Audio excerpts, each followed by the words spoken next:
cosa hermosa en esta noche. Hay una libertad del Espíritu Santo en esta noche, hermano. Por eso usted no se quede callado. Usted adore al Señor en todo momento. Adore al Señor en todo instante. Si usted tiene ganas de hablar en lengua, usted tiene que hablar en lengua. Si usted tiene ganas de decir gloria a tu nombre, Señor, usted tiene que decir gloria a tu nombre. Cuando sentimos la presencia de Dios no podemos quedarnos callados, hermano. No podemos quedarnos quietos. Debemos manifestar con nuestros labios. Debemos manifestar con nuestra boca, con nuestro cuerpo, cuánto le amamos a Él. Que se note que le alabamos, que se note que le rendimos el honor. Aleluya. Gloria al nombre de Jesús. Gloria al nombre del Cordero de Dios. Gloria al nombre del Cordero de Dios. Gloria a Jesús. Gloria a Jesús de Nazaret. Gloria, gloria, gloria a tu nombre, amado. Gloria a tu nombre. Gloria a tu nombre, Señor. Aleluya. Gloria a tu nombre. Aleluya. Gracias, Jesús. Aleluya. Amén, hermano. Los saludo con la paz del Señor. Vamos a ir rápido a la palabra, así usted se puede sentar. Vamos a abrir el libro de Isaías, capítulo 40. Vamos a leer el versículo 29. Aleluya. Gracias, Jesús. Gracias, Señor. Aleluya. Él está aquí en esta noche, hermano. Él se está haciendo latente en esta noche. Él algo quiere hacer. Hoy Él quiere hacer algo. Así que, hermano, esté expectante ahí. No estés ahí sensible, no estés ahí apático. Comienza a abrir tu corazón y comienza a escuchar la voz del Espíritu Santo. Él quiere hablarte en esta noche, Él quiere ministrarte. Él quiere hacer algo poderoso, sobrenatural en ti. Hermano, si tú entiendes que Él quiere hacer algo sobrenatural en ti, hermano, arrebata tu milagro. Arrebata lo que el Señor quiere hacer en tu vida. Esta es la noche donde tú tienes que arrebatar aquello que tú estás esperando. Tú tienes que arrebatar esto que el Señor te quiere dar. Yo no sé lo que tú estás esperando, hermano, pero el Señor algo quiere para ti. Algo tiene para ti. Y en esta noche es tiempo de arrebatar. Es tiempo de levantarse en fe. Es tiempo de creer que Él está con nosotros, que Él vive y reina. Y que Él quiere hacer una obra transformadora en tu vida. Y no solamente en tu vida, en la vida de tu esposo, de tu esposa, en tu familia, en todo tu hogar. Él quiere hacer una obra transformadora. Pero solamente aquellos que entienden, solamente aquellos que abrazan la fe, aquellos que se introducen en el propósito, aquellos que se introducen en el reino de Dios, son los que pueden agarrar, los que pueden capturar, hermano, porque los valientes son aquellos, los violentos, aquellos son que arrebatan el reino de Dios, aquellos que arrebatan las bendiciones de Dios, los violentos en fe, los violentos en fe, hermano. Conviértete en un violento en esta noche. Conviértete en un violento en fe en esta noche. ¿Sabes? Quizás tú estás ahí, estás débil en la fe. Quizás estás ahí, siempre no pudiendo dar paso. Pero el Señor hoy te dice, los violentos son los que arrebatan, hermano. Y hoy tú tienes que convertirte en un violento y decir, ahora yo no solamente me quedo ahí, yo ahora comienzo a dar paso. Ahora comienzo a avanzar. Y ahora arrebato lo que el Señor tiene para mí. Ahora lo arrebato. ¡Oh! Espíritu Santo de Dios, aleluya. Gloria al nombre poderoso de Jesús. Lo leemos en el nombre del Padre, del Hijo y del Espíritu Santo, hermano. Leemos Isaías 40, versículo 29. Miren, esto es a modo de una introducción. El otro día lo compartía juntamente con los hermanos aquí también el día miércoles. Y él dice: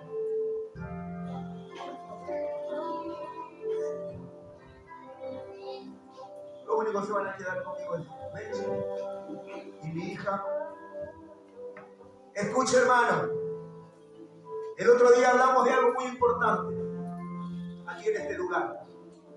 Hermano, entendemos que la matemática del reino no es la misma que la matemática de aquí de la tierra, la matemática terrenal. Y explicaba un poco de por qué.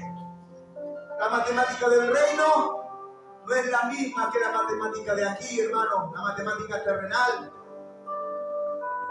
Dice la palabra: Él da esfuerzo al cansado y multiplica. A ver, estamos hablando de multiplicación, eso es matemática. Pero ahora yo quiero hablarte de la matemática del Señor. Y hablábamos el otro día que 1 por 1 es 1, ¿no? Y usted puede multiplicar y hacer muchas matemáticas y puede dar el resultado. Pero si yo le digo, hermano, ¿cuánto es 0 por 2? Usted me va a decir, es 0. Pero ahora aquí está, hermano, esa es la matemática de la tierra, la matemática terrenal. Pero la matemática del reino, hermano, la multiplicación del reino es diferente. Nosotros decimos 0 por 2 es 0, ¿no? Da 0. Porque esa es la matemática. Esa es la lógica. Que 0 por 2 sea 0, o sea, nada. No podemos multiplicar en la nada. Nosotros los humanos, nosotros los seres vivientes aquí en esta tierra no podemos multiplicar por 0, no podemos, no se puede. Porque la matemática siempre nos va a dar 0. Pero hermano, cuando nosotros multiplicamos en la matemática del reino, dice el Señor, Él da esfuerzo al cansado y multiplica las fuerzas al que no tiene ninguna. O sea, hermano, tú tienes 0, tú tienes nada, pero el Señor cuando multiplica en ti, Él dice que multiplica la fuerza de aquel que no tiene nada. O sea, Él multiplica, Él saca algo de esa nada, Él saca algo de ese 0, hermano. Si tú no tienes hoy fuerza, Él va a multiplicar tu fuerza. Porque esa es la matemática del reino. ¡Aleluya! ¡Qué bueno es Dios! Él multiplica la fuerza de aquel que no tiene ninguna. ¡Qué bueno! ¡Aleluya! Gloria a Dios, tome su asiento en esta hora.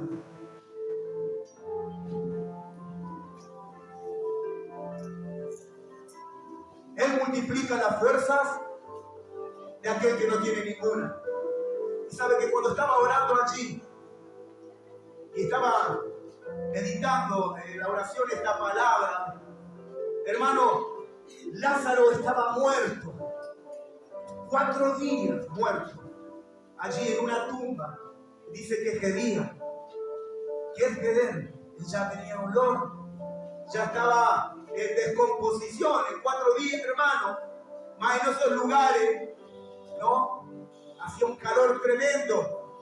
4 días, hermano, ya el cuerpo estaba completamente entrando en una descomposición tremenda. En 4 días ese cuerpo ya era imposible encontrar vida. Pero dice que cuando Jesús se puso allí en medio, delante de esa tumba, todos estaban haciendo una multiplicación. La multiplicación terrenal, ya está muerto, es imposible que pueda levantarse. ¿Vio? Porque nosotros multiplicamos de esa manera. Nosotros relacionamos, reaccionamos con lo lógico. Pero Dios, hermano, no reacciona, no, con lo lógico, sino con lo ilógico, hermano. Aquello que nosotros decimos es imposible. Dios dice, tú estás loco. Yo veo todo en ese lugar. Pero no veo nada, Señor, pero yo lo veo todo. Pero Señor, hace 4 días que está muerto, pero yo lo veo vivo. Jesucristo lo veía vivo. Y dice que Él dice, Lázaro, sal fuera. Y dice que Lázaro salió allí de esa tumba, atado. Le dice, desatarle. Qué tremendo, hermano. Aquello donde no había nada, aquello donde había 0, aquello donde había muerte. El Señor dijo, yo tengo la multiplicación del reino. Y si aquello está muerto, en mí va a vivir. ¡Aleluya! Así que, hermano, si tú estás en él, vas a vivir. Dame un aplauso, vamos a meter. ¡Aleluya! ¡Aleluya! Gloria al nombre de Jesús. ¿Saben qué quería, hermano? Traerle una palabra en esta noche que el Señor venía ministrando mi vida. Y quería hablarle de un tema bastante difícil, por eso le decía al Señor, Señor, dame la gracia, dame la sabiduría, dame el entendimiento para poder impartir esta palabra a tu pueblo y que tu pueblo pueda ser bendecido, que tu pueblo pueda captar tu palabra en su espíritu, hermano, y que usted pueda irse de este lugar transformado para la gloria del nombre del Señor. Amén. ¿Cuántos quieren seguir siendo transformados? Porque estamos, hermanos, siendo transformados. No estamos transformados. Muchos dicen, pero el Señor ya hizo la obra en mi vida. Sí, amén, hizo la obra en tu vida, pero todavía falta. Todavía hay que seguir, ¿no? Porque dice que el Señor nos perfecciona. Él nos está perfeccionando y nos quiere llevar a la estatura de aquel varón perfecto. ¿Quién es el varón perfecto? Es Cristo. Él es el varón perfecto, hermano. No puede haber un perfecto, otro igual que Él jamás aquí en la tierra. Por más que intentemos ser perfectos, por más que estudiemos, por más que nos tomamos los libros, por más que seamos los más buenos, por más que tengamos las buenas intenciones, por más que ayudemos y seamos los más ayudadores, por más que, hermano, con nuestra fuerza podamos hacer todas las cosas y a través para poder ser perfectos, para poder alcanzar a Él, jamás lo vamos a alcanzar a ser. Porque el único perfecto es Él. ¿Cuánto entienden eso? Pero vamos camino a esa perfección. Allí cuando estemos en ese lugar, no juntos, en el trono de la gracia, en aquel lugar sublime que yo no puedo imaginar, hermano, cómo vamos a estar en ese lugar. Ver a Jesucristo va a ser algo terrible. ¿Cuántos piensan en eso muchas veces? ¿Cuántos imaginan eso? ¿Cómo serán las calles? ¿Cómo será la ciudad? ¿Cómo será mi casa? ¿Cómo será mi hogar donde yo voy a vivir? La morada que el Señor me está preparando. ¿Cómo será? ¿Usted piensa en eso? Tiene que pensar en eso, hermano. ¿Sabe por qué no pensamos muchas veces en eso? Porque pensamos en nuestra morada terrenal. Pensamos en todo lo terrenal que podemos tener, en las bendiciones o en las prosperidades que nosotros estamos esperando y está bueno. Yo quiero ser prosperado, quiero ser bendecido, yo quiero tener mi buen autito, quiero tener mi buena casita, yo lo quiero tener. Pero hermano, dice la Biblia que nosotros no somos, hermanos, ciudadanos de esta tierra. Nosotros somos un ciudadano del reino de los cielos. Allí nosotros tenemos morada. Allí el Señor nos está preparando lugar en el cielo. El Señor dijo, yo me voy a prepararle un lugar. Le voy a preparar morada en aquel lugar. Qué tremendo, hermano, que Él ya nos esté preparando una casa. Y Él te conoce y Él sabe cómo tú eres. Yo estoy creyendo, hermano, de que Él nos está preparando la casa que a nosotros nos gusta, la que más soñamos, la que siempre dijimos, yo me gustaría tener una casa así, de esta manera, con 4 o 5 habitaciones, de 3 pisos, y de cuántas cosas, y me imagino el Señor sabiendo nuestro corazón y edificando y construyendo lo que a nosotros nos gusta. Me imagino el Señor preparando allí las recetas de las comidas, no sé si vamos a comer allí, no sé. Preparando la mejor receta, lo que a ti te gusta siempre. Porque yo sé que a la hermana Bárbara le gusta el asadito, le gusta con riñón, le gusta con la entraña, le gusta todo, y me gusta. Yo sé que a mi hija le gusta eso. Y yo lo veo a Jesucristo diciendo de carnicero, cuando Bárbara esté aquí, dale el riñoncito, dale esto, dale aquello. Porque Él te ama. Esto es todo un ejemplo, hermano, ¿no? No va a querer que usted cuando llegue allá, lo primero que sí, Señor, ¿y el asadito? No. Y quizá Él le dice, pero si acá no vamos a comer. Acá no hay comida, hijo. Oh, bueno, me voy, Señor. No, usted no se va a ir. Hermano, Él conoce tu corazón. Él te ama. Por eso muchas veces aquí en la tierra Él nos muestra destello de su amor. Él, aquí en la tierra, hermano, Él nos demuestra cuánto nos ama. Él cuida a tus hijos, Él cuida tu economía, Él cuida todas las áreas de tu hogar. Es verdad que muchas veces tenemos que pasar por diferentes dificultades y ahí entramos en ese tira y afloje con el Señor. Señor, ¿por qué me pasan estas cosas? ¿Por qué no suceden estas cosas?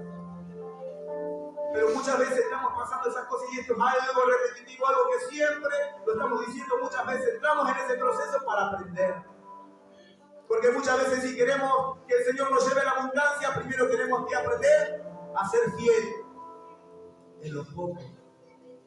A ser fiel quizás en la pobreza para poder después aprender a tener mucho. Porque Él te está capacitando. Porque Él, hermano, no te puede dar, quizás el liderazgo de algo si todavía no puedes liderar tu propia casa. Qué tremendo, ¿no? Y el Señor pone ese ejemplo. El Señor pone el ejemplo de que una persona que no sabe poner, no sabe llevar su propia casa, ¿cómo va a llevar la iglesia del Señor? Qué tremendo. Hermano, ¿sabe que saliendo en contraste de todo esto que estoy hablando,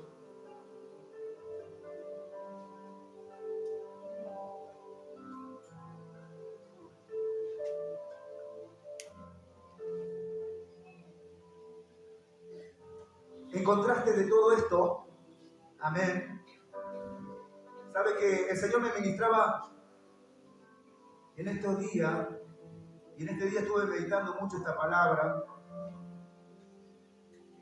Quería hablar de algo importante, del Espíritu Santo. ¿Cuántos conocen al Espíritu Santo?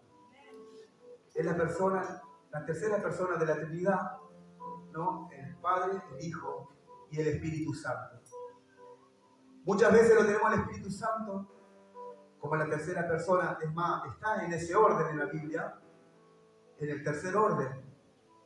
Pero cuando nosotros estamos en la iglesia, el Espíritu Santo pareciera que rompe el parámetro de ese orden y se vuelve para nosotros la primera persona más importante, o en todo el ámbito de nuestra vida. Cuando nosotros venimos a la iglesia decimos Espíritu Santo, ven a nuestras vidas. Espíritu Santo, toma el control. Espíritu Santo, llena a esta persona. Espíritu Santo, lléname. Revélate a mí, Espíritu Santo. Manifiéstate en mí. Y oramos por aquellos que no tienen la llenura o el sello del Espíritu Santo para poder ser llenos del Espíritu Santo, para que el Espíritu Santo selle a esa persona. Amén. Entonces, hermano, escuche esto. En el Antiguo Testamento, el Espíritu Santo operaba, pero en individuos y en grupos. No era que el Espíritu Santo, y eso lo conocemos todos aquellos que leen Biblia, van a estar de acuerdo conmigo, el Espíritu Santo no se había derramado sobre la tierra. El Espíritu Santo no estaba en todas las personas, o en las congregaciones, o en las multitudes. El Espíritu Santo solamente estaba en grupos, o en individuos, como le estoy explicando. ¿Para qué? Para que esa persona cumpla la función o la asignación por la cual el Señor le había llamado. ¿No? Como ejemplo, podemos poner el ejemplo un liderazgo como el de Moisés. Amén. Podemos tomar por ejemplo la sabiduría de Salomón, la profecía de los profetas, y unción y las capacidades para reinar. Por ejemplo, a David y también a Saúl, que fueron llenos del Espíritu Santo para que tengan la capacidad y llevar adelante, ¿no?, el reinado. El Espíritu Santo funcionaba de esa manera en esos tiempos, en esos lugares. En el Antiguo Testamento estamos hablando. Amén. El Espíritu Santo, hermano, también se derramó sobre la vida de Sansón en el momento que él tuvo que batallar con muchos. Dice que vino el Espíritu Santo sobre él y con una quijada, hermano, de león o de oso, no me acuerdo, ahí dice que mató no sé a cuántos soldados, pero porque él estaba lleno del Espíritu Santo. David también, lleno del Espíritu Santo, enfrentó al gigante Goliat por el Espíritu Santo. ¿Qué quiero hablar con esto, hermano? Y dar el ejemplo que en los tiempos, ¿no?, del Antiguo Testamento, en esos tiempos, el Espíritu Santo no se movía en toda la tierra, no se movía en toda la gente, sino que se movía en el individuo. Hermano, hoy el Espíritu Santo todavía nos sigue dando a nosotros la capacidad para hacer muchas cosas. Pero hoy el Espíritu Santo, hermano, en el Nuevo Testamento es diferente. Él mora hoy en nosotros. En esos tiempos el Espíritu Santo descendía sobre la vida de los profetas. Y los profetas, hermano, la línea entre el Espíritu Santo y los hombres era algo vertical. Entonces el Espíritu Santo venía y profetizaban los profetas. Hoy día los profetas están llenos del Espíritu Santo. El Espíritu Santo mora dentro de ellos. Entonces ahora, hermano, no es algo vertical, sino que es algo horizontal. Ahora el Espíritu Santo sale, ¿no? La palabra profética sale de dentro de los profetas. No tenía que venir en una forma vertical. No sé si me explico. Ahora, hermano, el Espíritu Santo en el Nuevo Testamento dice el Señor, cuando Él se va, no dejaré huérfanos, sino que enviaré al Espíritu Santo que los guiará a toda verdad. Y entonces dice que en aquel día, en el día del Pentecostés, dice que descendió el Espíritu Santo con poder y llenó a todos los 120 que estaban allí. Fueron llenos, hermano, de una forma sobrenatural del Espíritu Santo. Fueron llenos, el Espíritu Santo entró en la vida de ellos. El Espíritu Santo cambió la vida de ellos. Ya, hermano, ellos ya no estaban solamente en una vida terrenal, sino que también tenían una naturaleza divina, una naturaleza espiritual. Nosotros somos, hermano, de una naturaleza terrenal, carnal. Pero cuando recibimos el Espíritu Santo, nos hacemos comparticipantes, ¿no?, de esa naturaleza divina. Escuche, déjeme decir una cosa. Muchos dicen que nosotros tenemos una naturaleza también divina, en la cual, hermano, yo no quiero estar de acuerdo con eso, porque nosotros somos y vamos a ser una naturaleza pecaminosa hasta que partamos de esta tierra. Este cuerpo, hermano, ese cuerpo que usted tiene, es terrenal, es pecaminoso. Y nosotros tenemos al Espíritu Santo, pero nosotros nos hacemos comparticipantes de la naturaleza divina porque tenemos al Espíritu de Dios. Pero no quiere decir que nosotros tengamos una naturaleza divina. ¿Me explico, hermano? El único que tuvo una naturaleza divina en la tierra, aunque él vivió en un cuerpo de carne, fue Jesucristo. Él era Dios. Él era lo divino. Él era la naturaleza divina en su esencia.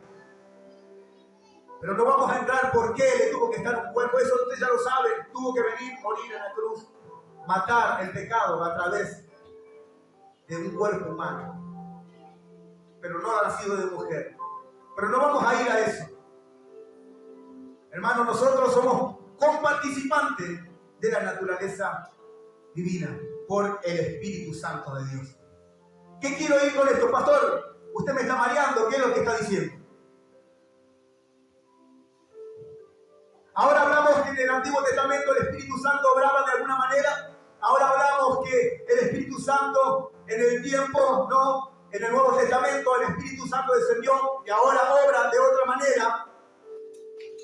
Pero déjeme decir una cosa, hermano. Vio que desde los tiempos de Malaquía hasta Mateo hubo un silencio. ¿Cuánto entienden? ¿Cuánto saben del tiempo de silencio que hubo desde Malaquía hasta Mateo? Hubo un tiempo de silencio, hermano. 400 años hubo de silencio entre Malaquía y el Nuevo Testamento. No hubo palabra de Dios en esos 400 años. No hubo palabra de Dios.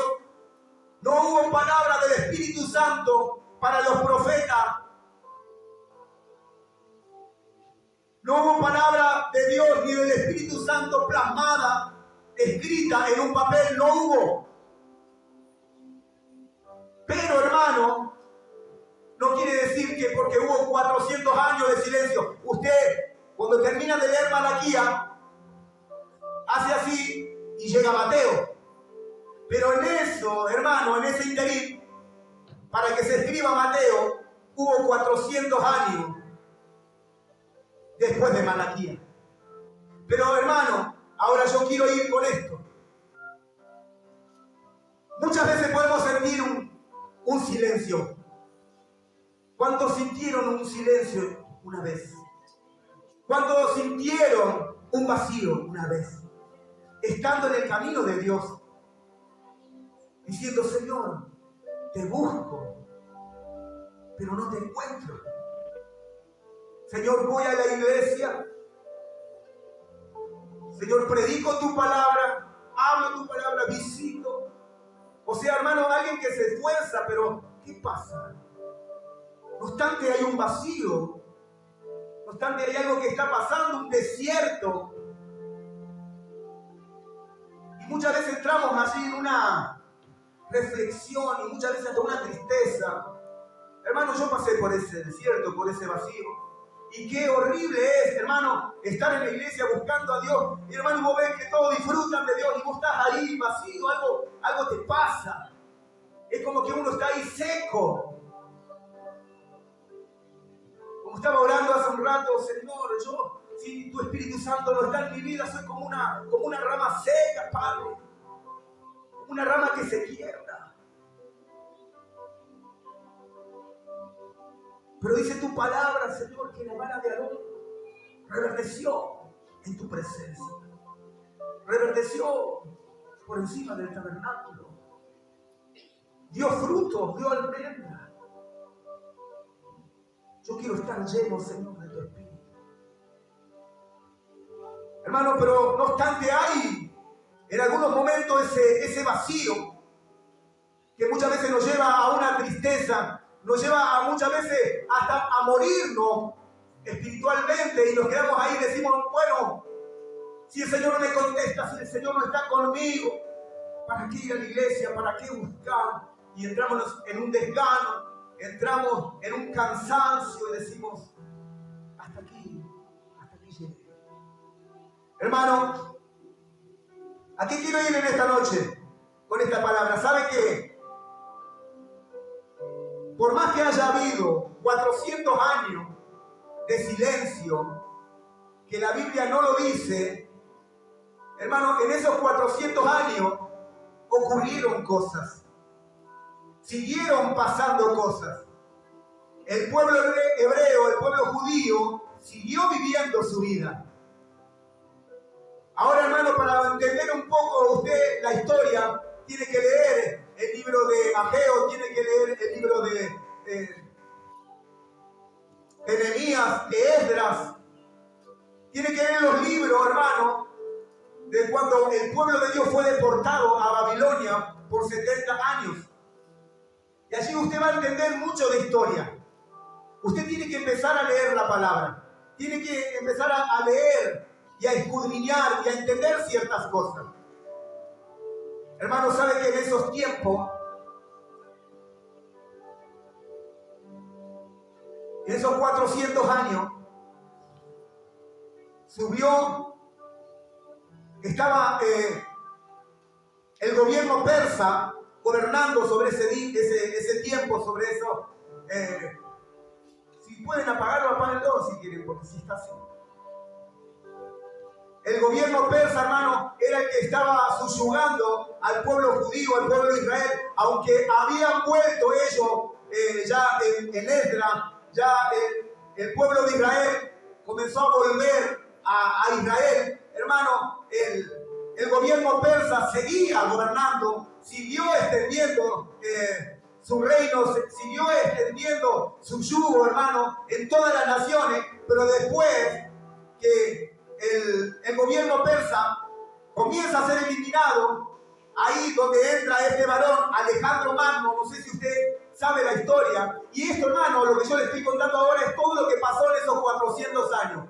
Alejandro Magno venció al gobierno persa, y este era un macedonio, pero él también había nacido en un lugar cerca de Grecia, y lo consideraban a él como un griego.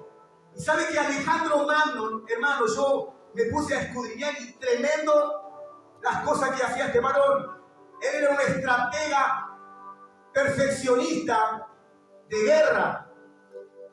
Él había, hermano, desde chico aprendido a hacer estrategias para poder batallar. Y él, hermano, cuando creció, el padre lo mató a uno de sus mismos soldados y él toma el reinado. Entonces dice que el reinado de este Alejandro Magno llegó a ser el más grande del mundo en ese tiempo histórico. ¿A qué voy con esto, hermano? Dice que este varón llevó la cultura griega a todas las naciones que él iba tomando, hermano. Él tomó desde Macedonia hasta la India, hasta Egipto, hermano. Él tomó casi todo el mundo en esa región, en ese tiempo. Quizás no estaba todo gobernado el mundo, pero todos los gobiernos conocidos habidos por haber habían sido conquistados por este varón, Alejandro Magno. Y todo eso, hermano, pasó en esos 400 años hasta que él muere. Pero mire, hermano, algo que me llamó la atención es que él llevó la cultura de la lengua griega a todas las naciones. Ahora yo entiendo, y ahora yo se lo estoy explicando a usted, por qué pasaron la Biblia al griego. Porque el griego, hermano, era una lengua conocida mundialmente. Era como el inglés. Hermano, si usted va quizá a China y usted no va a entender nada. Si usted habla inglés y si el chino le habla en inglés, usted va a entender. O viceversa. Si usted habla en inglés y le habla a un chino, lo van a entender porque hasta los chinos hablan en inglés. Y en muchas partes del mundo hablan en inglés, entonces usted se puede comunicar de esa manera. ¿Qué quiero decir con esto? Que este Alejandro Magno llevó la lengua a casi a todo el mundo. Entonces, hermano, dice que en ese periodo se levantaron 70 hombres, y ese le llaman la Septuaginta, hermano, que eran 70 hombres doctos que estaban instruidos en la palabra, y ellos, hermano, tradujeron la palabra al griego para que todos puedan leer la Biblia y para que la puedan entender. Mire, hermano, cuando muere este varón, se levanta y aquí voy a donde yo quiero ir.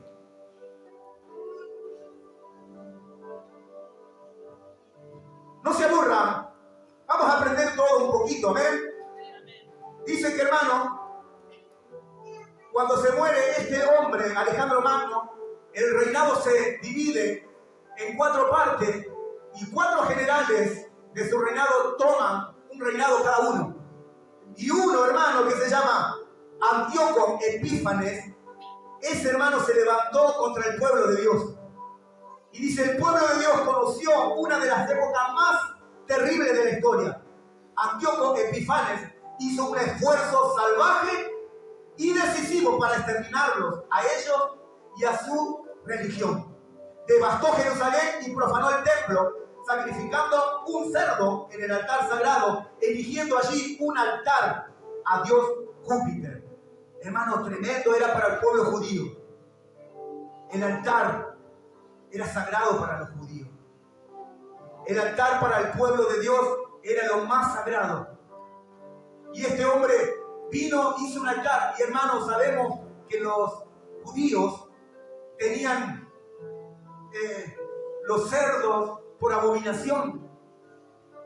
Ellos no comen lechón, no comen cerdo. Lo tienen como una abominación en contra de la religión judaica. Y este hizo todo lo contrario. Agarró y puso este animal y lo sacrificó allí en contra del Señor.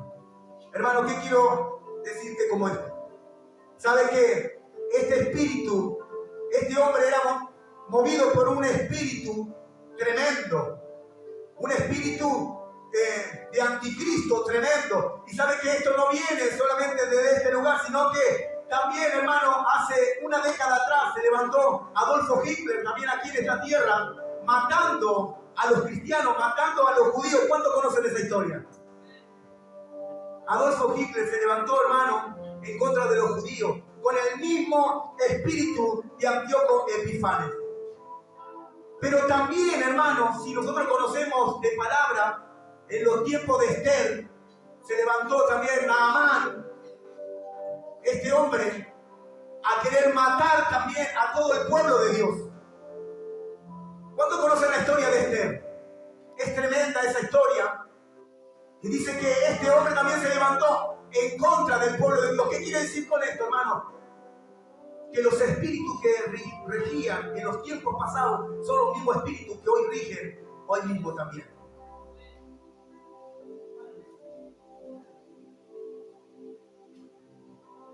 Los espíritus que se movían en esos tiempos son los mismos espíritus que hoy rigen hoy. Y hoy decimos, pero ¿cómo puede ser que esto pasó en el tiempo pasado y hoy sigue pasando? Es porque los espíritus, hermanos, no cambian, son los mismos. Y los que mataron, hermanos, los que quisieron matar al pueblo de Israel, los que quisieron matar al pueblo judío, son los mismos que hoy mismo quieren matar al pueblo judío, al pueblo de Israel. El mismo espíritu, hermano. Es por eso, hermano, que estamos batallando. Nosotros no estamos batallando contra hombres, no estamos batallando contra carne, no estamos batallando contra sangre. Estamos batallando, hermano, contra huestes, contra principados, contra potestades que se levantan. Hermano, en los tiempos de Jesucristo dice, ¿no?, que el rey quiso matar a todos los niños. Pero también lo podemos ver en Moisés, que el rey de Egipto mató a todos los niños. Hermano, el mismo espíritu se movió también en el tiempo de Jesucristo. Y hoy día, hermano, el mismo espíritu sigue rigiendo todavía porque ese espíritu quiere seguir matando a nuestros hijos. ¿Me explico? Hermano, los espíritus que regían en esos tiempos son los mismos espíritus que hoy se levantan. Los mismos espíritus que se levantó este Antíoco Epifanes, hermano, un anticristo, un verdadero anticristo. Y dice, hermano, la Biblia, y se cree que vienen los tiempos cuando el templo de Dios sea reedificado nuevamente, se va a volver a hacer el altar y va a venir el anticristo y va a hacer un holocausto allí en el altar de Dios, va también a sacrificar un cerdo. Y de allí, hermano, viene la gran tribulación. Es tremendo. El espíritu del anticristo. Pero, hermano, mire, qué tremendo que es esto. ¿Cuántos conocen a Elías? El profeta. Bueno, mire, dice que Elías, cuando estaba allí con los profetas de Baal, ¿sabe qué quiso hacer Elías en ese lugar? Exaltar al Señor. Cuando hacen todo, bueno, todos conocen la palabra, desciende fuego del cielo, entonces dice Elías, este es Dios, Jehová es Dios. Y la gente que dijo, Jehová es Dios. Ahora mire qué tremendo, hermano, porque en los tiempos de Juan el Bautista, dice la palabra, que Juan el Bautista vino con el espíritu de Elías. Y dice la Biblia, hermano, que él no hizo descender fuego del cielo. Pero aquel que venía a salvar el mundo descendió del cielo. Él vino, el Espíritu Santo, sobre una mujer que no era, que había tenido relación, una mujer virgen, y allí él nació, y ahí vino a ser bautizado, y ahí dice que Juan el Bautista le dice, este es el Dios, este es Jesucristo que quita el pecado del mundo. El mismo espíritu, hermano, de Elías estaba sobre la vida de este varón, de este bautista. O sea, hermano, los mismos espíritus que buenos también, que estaban en los tiempos de antes también, hoy participan aquí, en la tierra en este tiempo. Mire, dice que Jezabel se levantó en contra de Elías. ¿Y qué le dijo? Mañana a esta hora, si no tengo tu cabeza en mis manos. Y dice que Elías corrió para defenderse, corrió para que no le corten la cabeza, tuvo miedo, hasta depresivo estuvo. Dice, ¿para qué quiero vivir? Yo quiero la muerte. Y dice la Biblia, hermano, que esta misma Jezabel que quiso matar a Elías, el espíritu de esta mujer operó también en la vida de la mujer de Herodes. ¿Qué pasó con la mujer de Herodes? Mandó a matar a Juan el Bautista y ¿qué hizo? Le cortó la cabeza. Ahora te explico, hermano, los mismos espíritus que operaban en los tiempos pasados son los mismos espíritus que operan hoy en este tiempo.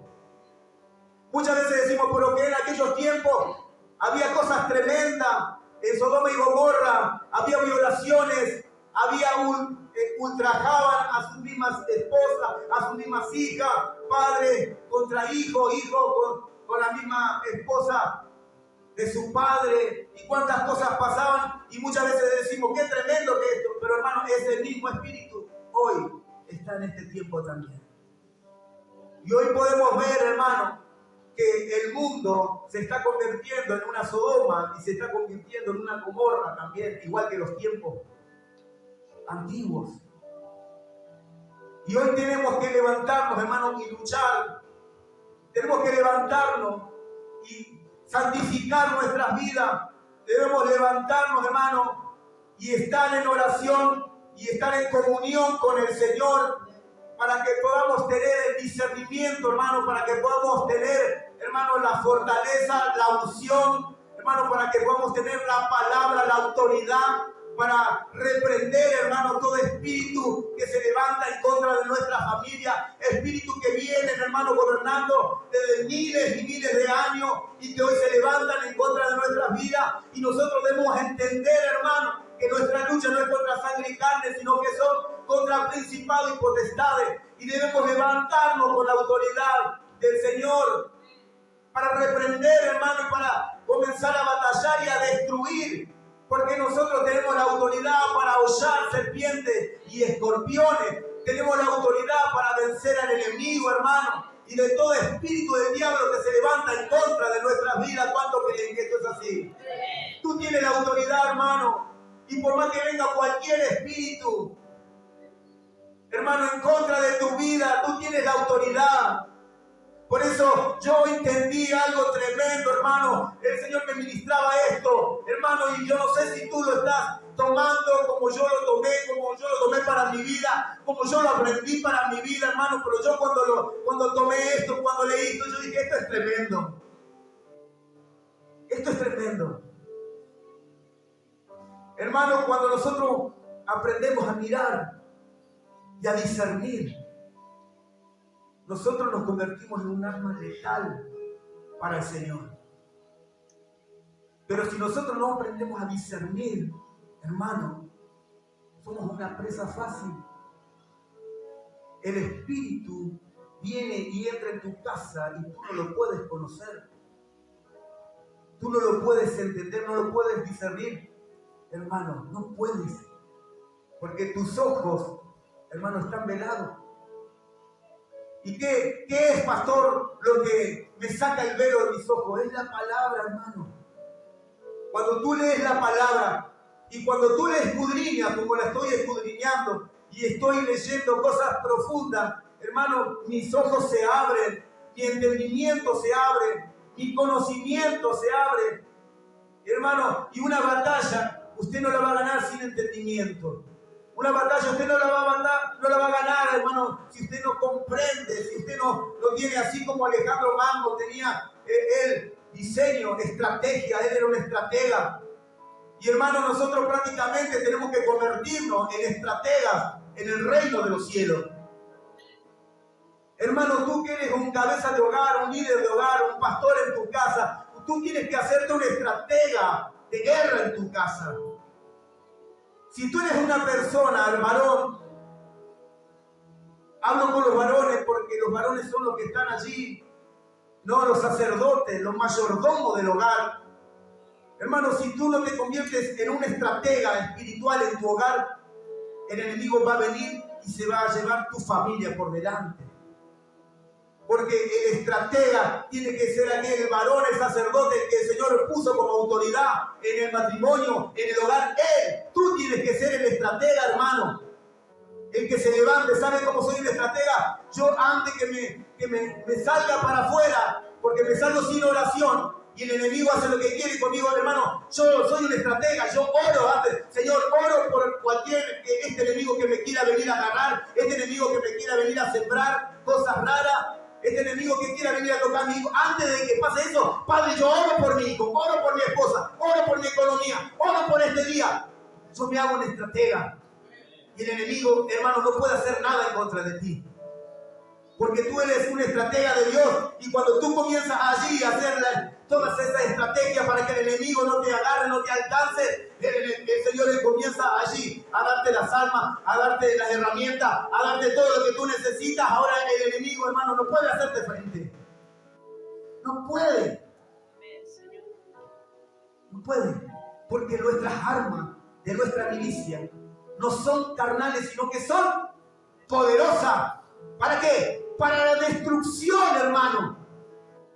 La destrucción de toda fortaleza, de toda altivez, de todo argumento que se levanta en contra del conocimiento de Dios. Nada, hermano, puede tenerte, porque tú lo desarmas al enemigo con las armas legales que el Señor te da. Es tremendo. Hermano, no podemos salir afuera sin orar. Hermano, déjame decirte una cosa. No puedes leer la Biblia si tú no oras. Una estrategia.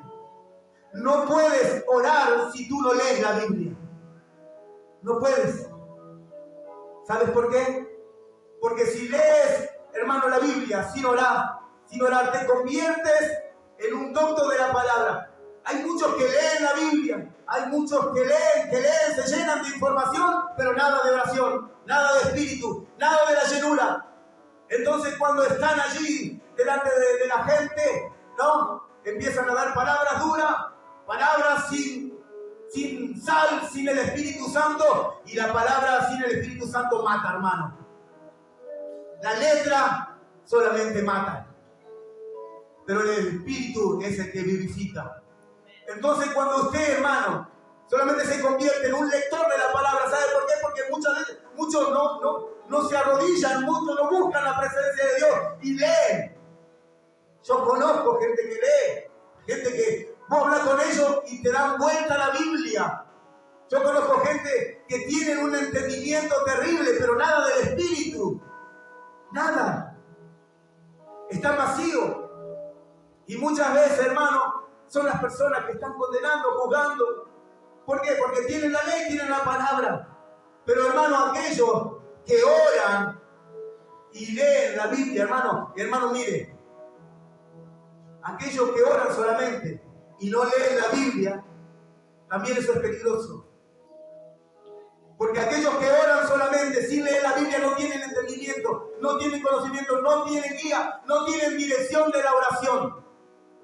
Y saben que muchas veces se levantan esas personas delante de nosotros a querer dar una profecía, a querer dar una palabra, y esa persona te da cualquier palabra sin guía de la palabra. Solamente con la guía nomás de la oración puede haber mucha presencia, mucha búsqueda, pero no tiene una dirección y te hablan fábulas, te dicen cosas que son salidas de los parámetros del reino, de los parámetros de la palabra. ¿Me explico lo que quiero decir? Es necesario orar y leer la Biblia y orar. Hermano, ¿saben que los fariseos en tiempos pasados no eran los fariseos del tiempo de Jesucristo? Ellos pasaron a ser esos fariseos, pero no siempre fueron así. Por eso yo le decía, hermano, que en el libro de Esdras usted tiene que conocer todo lo que tuvieron que pasar el pueblo de Israel. Pero en Esdras, hermano, cuando se le ha abierto la ley a todo el pueblo, dice que estuvieron como 8 horas y no sé cuánto más allí Esdras leyéndole la Biblia, leyéndole la palabra al pueblo de Israel. Dice hasta que llovió también, y ellos estaban allí y no se querían ir, y estaban con los ojos abiertos y estaban ahí perplejos de lo que estaban escuchando y aprendiendo. Y ellos dijeron: wow, somos un idólatra, nunca más queremos ser idólatras. Porque ahora hemos escuchado la ley, hemos escuchado la palabra, ahora queremos nosotros la palabra, no queremos. Y dice, hermano, que hasta el tiempo de hoy el pueblo de Israel dejó de ser idólatra. Ellos ven una estatua, hermano, y hoy repugnan todas esas cosas.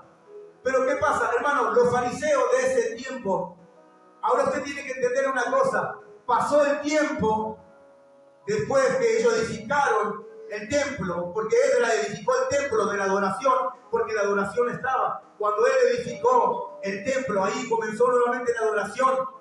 Y ahí se empezaron a apuntar. Y hermano, después que pasaron 400 años y todo eso, ahí ellos levantaron el Sanedrín. Ahí se empezaron a hacer un grupo de hermanos. Ahí nacen los fariseos. Pero ellos, hermano, déjenme decirle, esto quería ir. Y ellos amaron tanto la ley. Cuando la escucharon, amaron tanto la ley, que pasó el tiempo que se olvidaron del Dios de la ley. Se olvidaron del Dios de la ley. ¿A qué voy con esto, hermano? A lo que le hablaba recién. Podemos ser lectores de la palabra, pero no podemos olvidarnos del Dios de la palabra. Porque muchas veces, hermano, nos convertimos como esas personas, los fariseos. Amaron tanto la ley que se hicieron doctos de la ley, amantes de la ley, pero lejos de la presencia. Por eso el Señor le decía a este pueblo, de labios me honran, pero su corazón está muy lejos de mí. Este pueblo de labios me honra. ¿Por qué? Amaba la ley, pero nada de la presencia de Dios. Qué tremendo. Póngase de pie, hermano, en esta noche.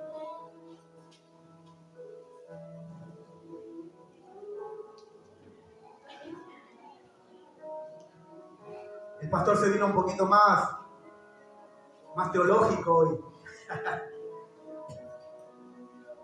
Pero no es todo el espíritu, hermanos, también muchas veces debemos aprender. O mejor me corrijo, sí es todo el espíritu, pero también debemos aprender. Amén. Debemos crecer como pueblo. No solamente crecer en multitud de gente, sino que debemos crecer, hermano, en entendimiento de la palabra. Usted tiene que crecer siendo un entendido de la palabra. Y en estos tiempos vamos a ir escudriñando todas esas palabras que quizá usted las leyó, pero nunca las comprendió. Vamos a hablar del templo, vamos a hablar de la deportación, vamos a hablar de Babilonia, vamos a hablar de los sacerdotes. Hay muchas cosas, hermano, que debemos aprender el pueblo de Dios. ¿Cuántos quieren aprender? Yo quiero aprender, amén. ¿Vamos a aprender todos juntos? Es bueno, hermano, aprender de la palabra de Dios. Ahora, hoy usted aprendió algo. Yo también aprendí. Así que, hermano, retengamos. Yo le pido al Señor que Él nos dé el espíritu de retención para que podamos retener la palabra, para que podamos retener la enseñanza, hermano. Amén. Qué bueno es que podamos retener la palabra. ¿Sabe por qué? Porque cuando nosotros retenemos la palabra, no somos presa fácil para el Señor. Tenemos la palabra ahí en nuestra boca. Qué bueno cuando yo retengo así, viene alguien y me dice, sí, porque ahí no, le larga la palabra y eso me queda como diciendo, yo lo quise chusear a este y me cortó la cabeza. ¿No te pasó que muchas veces viene uno a decirte, che, vos, y sabés esto y esto, aquello? Y vos estás ahí medio colocado porque no lo sabés, no lo aprendiste. Pero vamos a aprender en este tiempo. Amén. Porque, hermano, déjame decirte, el diablo conoce la palabra. La conoce mejor que todos nosotros, hermano. La conoce desde el Génesis al Apocalipsis. Hermano, él te puede dar cátedra al enemigo. No aprendas del enemigo. El enemigo es mentiroso. Él te va a revertir la palabra. Es más, él te va a querer engañar con la palabra muchas veces. ¿Qué hizo con el Señor Jesucristo en el desierto? Si tú eres el Hijo de Dios, ¿por qué no conviertes este pan? ¿No? Si tú eres Hijo de Dios, ¿por qué no te tiras? Porque dice la Biblia que el Señor enviará a tus ángeles para que te guarden y que tú no tropieces. ¡Qué tremendo! El enemigo sabe. Y dice Santiago que él cree también. O sea, el diablo es un cristiano mejor que nosotros. Conoce la palabra, cree y tiembla.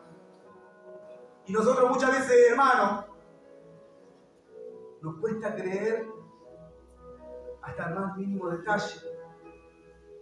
Pero el diablo cree tanto que él tiembla. Él sabe quién es Dios. Él sabe que Dios es real, que Él existe. Por eso cuando Él quiere venir a ser esclavo y sabe que está Dios ahí, ¡wow! Ahí se voló el diablo. Porque sabe que es Dios. ¿Y quién es Dios? Y Él sabe que Él tiene toda autoridad. El diablo sabe que el Señor tiene autoridad y que Él está vencido, que el mismo Dios lo venció enviando a su Hijo Jesucristo en la cruz del Calvario. ¡Qué tremendo! Gloria al nombre de Jesús. ¿Cuántos se van contentos con esta palabra? Quizás usted quería recibir una palabra. Yo puse un estado hoy. Pero no lo puse por ningún profeta ni nada. Es más, le dije a mi esposa, ¿será que está mal que ponga este estado? Porque justamente tenemos nuestro hombre de Dios que está como cobertura en nosotros y es profeta. ¿No? Le digo, no será que lo asimile. Y no. Pero yo puse algo que Dios en ese momento me dio, hermano. Que en el tiempo de hoy, muchos corren a los profetas. Muchos, hermano. Y hoy estoy más que asombrado de tantos profetas que hay. Tenemos la página de Facebook del Ministerio Reunidos en Cristo. Hermano, y me han mandado solicitud y lo he aceptado, pero profetas, no sé, yo digo, hay más profetas que gente hoy. Es tremendo. Y hermano, y hoy cada vez más chiquitos los profetas. 18, 19 años, 20. ¿No? Tremendo. ¿Está mal que haya profetas? Digo yo, no. Hermano, ¿no cree usted que yo soy aquel que dice, no, ya estoy cansado de los profetas? Pero ¿sabe qué está mal? Es correr detrás de los profetas. ¿Sabe por qué? Nosotros debemos correr detrás del Señor. Hermano, la palabra dice que es la palabra más segura. Esta palabra, hermano, se va a cumplir. Y cuando tú lees esta Biblia y crees en esta profecía que está acá, hermano, créela con toda la fe, porque esta sí se va a cumplir. Todo lo que se dijo acá se va a cumplir. Pero los hombres muchas veces, hermano, no sabemos si dicen de Dios o no dicen de Dios. Yo pensaba en esto. En los tiempos antiguos, usted lee, los profetas venían y te decían palabra quizá de juicio. Palabra que te decían, mirá, como el otro día pasó en un lugar, después vamos a contar. ¿Qué le dijo Isaías a Ezequías? Ordena tu casa porque morirás. ¡Wow! ¿Quién quiere recibir esa palabra? ¿Quién quiere recibir esa palabra del profeta? Yo estoy seguro que si conocemos a un profeta que viene y que te dice, mirá, vos estás mal con tu matrimonio, vos estás mal, estás cometiendo este pecado. ¡Wow! Nadie quiere que ese profeta te dé una profecía. Nadie se quiere acercar a que te... Bueno, llama al altar, porque yo tengo una profecía para el pueblo. ¿Quién quiere que yo le dé una profecía? Yo le voy a decir todo el mal que usted está haciendo, porque el Señor me mandó a ordenar su vida como profeta. ¿Usted va a pasar? No va a pasar. Nadie quiere que un profeta venga y te diga lo que vos estás haciendo. Pero sí queremos que un profeta venga y nos diga, porque tu ministerio va a ser próspero, tu ministerio va a ser extenso, tu casa va a crecer, tu iglesia va a crecer, como nos vienen diciendo a nosotros, tu iglesia va a crecer, tu iglesia va a ser tan extensa, y tu iglesia esto, y tu iglesia aquello. Y yo digo, gloria a Dios, que algunas de esas palabras sean verdaderas. Gloria a Dios, que algunas de esas palabras sean parte del Señor. Hermano, debemos nosotros tener nuestros oídos agudizados también para escuchar la voz de Dios. Amén. Debemos tener los oídos agudizados para escuchar la voz de Dios. Así que, mire, hermano, con todo esto yo no quiero decir que usted no escuche a los profetas. ¿Por qué? Porque nosotros el domingo precisamente hemos invitado a nuestro profeta de la casa. Y yo con esto lo he explicado, yo le estoy contando a ustedes, lo estoy impartiendo lo que el Señor me está ministrando en este tiempo, como pastor o como hombre de Dios en la casa. El Señor me está enseñando a no escuchar la voz de cualquier profeta o de cualquier hombre que viene y me imparte una palabra aquí en la casa. Yo estoy aprendiendo igual que usted. Amén. Así que, hermano, yo lo que puedo enseñarle, esta es la palabra profética más segura, la Biblia.